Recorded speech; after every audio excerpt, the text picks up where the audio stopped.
ಅಭಿಮಾನಿ. ನಾನು ಆರ್ಟಿಸ್ಟ್ ಆಗಿ 2 ವರ್ಷದಿಂದ ಪ್ರಾಕ್ಟೀಸ್ ಮಾಡ್ತಿದ್ದೆ. ಪ್ರತಿ ವರ್ಷ ಅಪ್ಪು ಸರ್ ಪುಣ್ಯಸ್ಮರಣೆಗೆ ಮತ್ತು ಜನ್ಮದಿನಕ್ಕೆ ಬಂದಿಲ್ಲಿ ಡ್ರಾಯಿಂಗ್ ಮಾಡ್ತೀನಿ, ಪೇಂಟಿಂಗ್ ಮಾಡ್ತೀನಿ. ಅವ್ರು ನಮ್ಮ ಹತ್ರ ಇಲ್ಲ ಅದೆಷ್ಟು ನಮ್ಮ ಹತ್ರ ದುಃಖ ಇದೆಯೋ ನಾನು ಅವ್ರ ಚಿತ್ರ ಕೊಡಿಸೋದ್ರಿಂದ ನಮ್ಮ ಜೊತೆ ಇದ್ದಾರೆ ಅನ್ನೋ ಒಂದು ಭಾವನೆ ನನಗೆ ಬರುತ್ತೆ.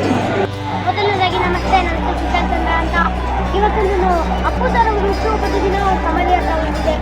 ಎಲ್ಲರನ್ನು ನೋಡಿದ್ರೆ ಜನಗಳೆಲ್ಲ ಬಂದಿದ್ರು ಮತ್ತು ಚೆನ್ನಾಗಿ ಡ್ಯಾನ್ಸ್ ಆಡ್ತಿದ್ರು, ಕುಣಿತಿದ್ರು. ಅವ್ರನ್ನ ನೋಡಿ ಮನಸ್ಸು ಖುಷಿ ಆಯಿತು. ಮತ್ತು ಎಲ್ಲ ಊಟ ಸಭ್ಯತೆ ಇದೆ ಮತ್ತು ಎಲ್ಲ ನೀರಿನ ಸಭ್ಯತೆ ಇದೆ. ಒಂದೇ ಒಂದ್ಸಲ ಬಂದು ನೀವನ್ನು ನೋಡಬೇಕು ಅಂತ ನನ್ನ ಆಸೆ. ಹಾಗೆ ನನಗೆ ಇಷ್ಟವಾಗಿರೋ ಮೂವಿ ಅಂದರೆ ಲಕ್ಕಿ ಮ್ಯಾನ್. ಯಾಕಂದರೆ ಅದರಲ್ಲಿ ಅಪ್ಪು ಸರ್ ಅವರು ಪರಮಾತ್ಮನಾಗಿ ರೂಪಿಸ್ಕೊಳ್ತಾರಲ್ಲ, ಅದಕ್ಕೆ ನನಗೆ ಅವರಂದರೆ ಇಷ್ಟ. ಇಷ್ಟೇ ನನ್ನ ಮಾತನ್ನು. ಧನ್ಯವಾದ.